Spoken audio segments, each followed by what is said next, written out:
네, 안녕하세요. 네오젠 과학학원에서 중학교 3학년을 담당하고 있는 박세진 강사라고 합니다. 네, 지금부터 2025년 1학기 중간고사 교화중학교 3학년 내신 분석 리포트 시작해 보도록 하겠습니다. 네, 그래서 교화중학교의 시험 자체는 이제 전반적으로 좀 평이했습니다. 그래서 뭐 많이 어려운 시험은 아니었고요. 그냥 이제 교과서에 이제 있는 기본적인 유형들의 문제로 구성이 되어 있다.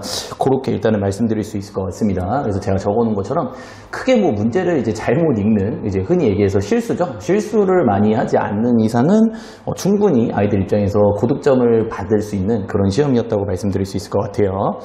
그래서 일단은 뭐 배점도 있긴 하지만 대부분의 이제 중학교 시험이 배점하고는 이제 문제 난이도가 그렇게 많이 상관이 있지는 않습니다. 그래서 뭐 5점짜리라고 해서 무조건 이제 상문제는 아니었다. 그런 생각이 조금 드는 시험이었고요. 일단은 뭐 전체적으로 이제 봤을 때 1단원이랑 2단원 쪽에서 이제 문제를 골고루 내셨어요. 그래서 이제 뭐 13문제, 13문제 이런 식으로 내셨고 배점도 이제 50점으로 이제 공평하게 좀 내신 그런 시험이 아니었나 그렇게 좀 생각이 듭니다. 다만 이제 제가 이제 밑에 쪽에다가 이렇게 적어드린 것처럼 단원별 이제 세부사항이라고 있습니다. 그래서 요 문제들 같은 경우에는 제가 이제 학생들 입장에서 생각을 해봤을 때 좀 어느 정도 이제 좀 실수를 하기에 좀 좋은 문제들이었다 이렇게 조금 생각이 들어서 몇 문제만 조금 추려서 좀 간추려서 이제 말씀을 좀 드려보겠습니다. 그래서 일단은 1단원 쪽에서 조금 이제 헷갈릴 만한 부분들이 좀 있었는데요. 워낙 이제 1단원 쪽이 좀 어렵다 보니까요. 화학 쪽이다 보니까. 그래서 뭐 4번 문항 같은 경우에 보시면 이제 뭐 앙금 생성 반응을 통한 질량 보존의 법칙을 이제 물어보는 문제입니다.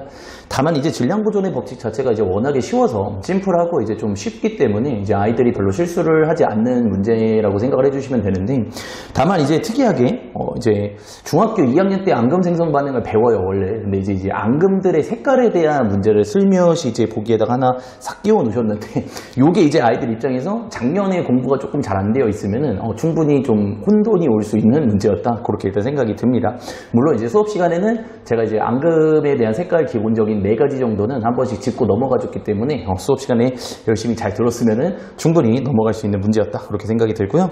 그 다음에 뭐 7번 문제가 있습니다. 그래서 뭐 7번 문제 같은 경우에는 일정 성분비의 법칙이 이제 대표적인 문항이에요. 그래서 이제 무슨 질량에 대해서 정확하게 이제 그 비율을 계산할 수 있는지 그렇게 이제 물어보는 문제인데, 다만 이제 일반적인 내용과 좀 다르게 남아있는 물질의 질량을 가지고 이제 응용하는 문제를 좀 내셨습니다. 그래서 학생들 같은 경우에 이제 원래 풀던 문제만 풀다 보면 이런 식으로 이제 남아있는 물질에 대해서 응용하기가 조금 힘들 수도 있기 때문에 좀 실수하기 쉽지 않았나 그렇게 좀 생각이 들고요.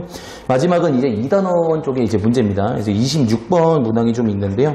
역시 뭐 바람의 발생 원인 이제 기압 차이를 정확하게 숙지하고 있는지 그걸 이제 물어보는 문제였어요. 근데 이제 학생들 입장에서 물질의 비열, 그죠? 이제 웬만하면은 이제 흙과 그다음에 물에 대한 비열 차이를 이제 작년에 이제 배웠던 문제이기 때문에 이제 학교에서는 웬만하면 잡아줬겠죠. 그래서 저도 이제 수업 시간에 좀 잡아준 기억이 좀 남아 있는데, 무튼 요런 내용을 이제 좀 까먹게 되면은 충분히 당황하면서 실수를 하고 싶지 않아도 좀 하게 되는 내용이 아니었나 그런 생각이 조금 듭니다.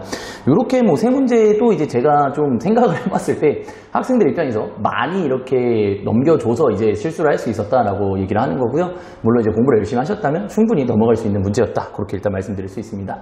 그래서 끝으로 제가 말씀드리고 싶은 건 교화중학교 같은 경우에는 뭐 시험 난이도가 이제 과학 같은 경우는 그렇게 많이 높지는 않은 편이에요. 이제 매년 그렇게 좀 출제를 해왔었고, 그래서 학생들 입장에서도 공부를 할 때는 좀 이제 학교에서 얘기하는 교과서 그리고 교화중에서 나눠주는 프린트물이 있습니다. 그래서 그 학교 프린트물을 꼼꼼하게 잘 이렇게 비교해 주면서 제 수업하고 이제 어느 부분에서 차이가 있는지, 그래서 뭐 제가 얘기한 내용이 무조건 이제 시험에는 나오지는 않아요. 그래서 이제 그런 부분들만 학생이 조금 혼자서 이제 공부하면서 그 부분만 이렇게 잘 체크를 해주신다면은 원활한 이제 점수를 받을 수 있지 않을까 그렇게 일단은 말씀드릴 수 있을 것 같습니다.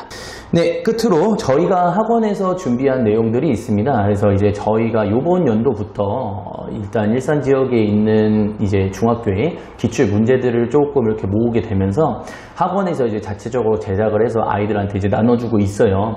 그래서 이제 그게 중학생들 입장에서는 조금은 많을 수가 있습니다. 그래서 뭐 소단원별로 저희가 다 이렇게 분리를 해서 아이들한테 여태까지 나왔던 학교들의 시험 문제야라고 이렇게 하면서 주는 건데, 이게 아무래도 중학생이더라도 이제 공부를 할 때 마지막에 있어서 내용들을 정리할 때 실제로 자기가 배웠던 개념이 이런 식으로도 학교에서는 출제를 할 수 있구나, 그런 거를 좀 많이 느끼게 해줄 수 있는 문제들이라고 생각을 합니다. 그래서 어머님들, 학부모님들께서는 조금 이제 이런 문제들이 많다고 해서 아이들이 너무 힘들어 할 수도 있지만, 그 부분은 이제 아무래도 힘든 만큼 실질적인 이제 문제들로 모아놓은 거다 보니까 아무래도 좀 더 도움이 많이 되는 문제들이겠죠. 그래서 약이 된다고 생각하고 그 문항들을 저희가 나눠줬을 때 최선을 다해서 그 문제들을 아이들이 다 챙겨갈 수 있도록 지도 한 번씩만 해주시면 좋을 것 같습니다. 네, 이렇게 해서 교화중학교 3학년 내신 분석 리포트를 마치도록 하겠습니다. 끝까지 시청해주셔서 감사합니다.